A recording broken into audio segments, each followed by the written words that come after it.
Assalamualaikum warahmatullahi wabarakatuh. Alhamdulillah, puji syukur pada Allah yang berkat izinnya kita masih diberikan kesehatan, nikmat umur, dan kelapangan sehingga kita bisa berbincang kopi yang merupakan seri 2 pada malam hari ini. Selanjutnya, selawat juga tidak lupa kita sanjungkan kepada Nabi kita Nabi besar Muhammad SAW, pada keluarga dan para sahabat beliau. Bapak Ibu, ini saya MC sekaligus memoderatori acara ini karena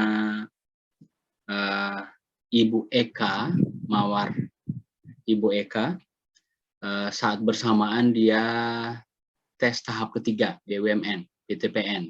Jadi ada interview saat ini. Ya, kita doakan Ibu Eka ini dilancarkan ya dan lulus dalam tesnya. Dan sebagai informasi, Bu Eka ini alumnus agribisnis Unsia. Beliau asalnya dari Pantan Nangka, Kecamatan Linga.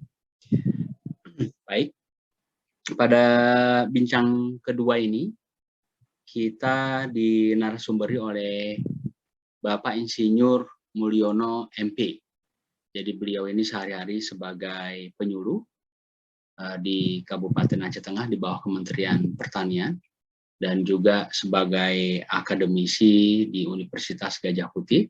Beliau juga alumnus dari Unsia, USK sekarang ya, dan baru-baru ini meneliti tentang kopi dan sudah menghasilkan dalam sebuah buku dengan judul Ekstensifikasi dan Intensifikasi Budidaya Kopi.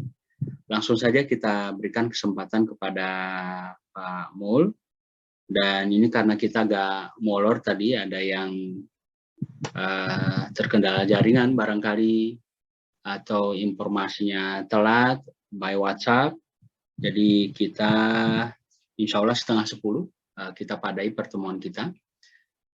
Jadi langsung kepada Pak Mul mempresentasikan paparannya. Dan nanti Bapak Ibu kalau misalnya dalam sesi tanya jawab ada pertanyaan, tolong disampaikan singkat, padat, dan jelas. Kalau ada informasi tambahan atau masukan bisa diketik di chatroomnya. Kepada Bapak Insinyur Mulyono MP kami persilakan dengan segala hormat. Oke, terima kasih Pak Yus. Halo. Terima kasih Pak Yusraidi. Oke, saya akan mempresentasikan tentang intensifikasi kopi dan intensifikasi budidaya kopi. Jadi sebenarnya saya meneliti kopi terinspirasi dari sejarah perkembangan kopi Gayo. Jadi pada awalnya kopi Gayo, kopi ditanam di Takengon ya, pada tahun 1924. Ini pertama sekali ditanam di Payatumpi. Kemudian berkembang ke beberapa daerah seperti Bonibius, kemudian Danggele, kemudian Brenda, dan sebagainya. Dalam perkembangan ini, secara ekstensifikasi semakin lama semakin luas, semakin menyebar ke beberapa daerah termasuk di pelosok-pelosok di daerah Aceh Tengah, Bener Meriah, dan Gayo Lues. Kemudian dalam perkembangan ini kita lihat sekarang ekstensifikasi kopi ini semakin lama semakin terbatas karena sekarang semua lahan pertanian, lahan kebun kopi ini sudah memasuki ke dalam kawasan hutan lindung. Jadi sehubungan dengan itu sebaiknya pengembangan kopi itu melalui intensifikasi, yaitu dengan memperbaiki pola tanam yang baik, kemudian pemupukan, kemudian pemangkasan, juga yang tidak kalah pentingnya dengan integrasi dengan ternak. Artinya dengan ternak ini itu bisa menghasilkan pupuk organik, kemudian juga di samping itu dapat menambah pendapatan petani. Jadi Bapak Ibu yang saya muliakan, jadi permasalahan sekarang, terutama kopi gayo, ini banyak pengusaha-pengusaha yang bergerak di bidang kopi organik. Ternyata di dalam kopi organik ini banyak sekali permasalahan-permasalahan, artinya itu bisa menurunkan produksi dari yang sediasanya. Kenapa?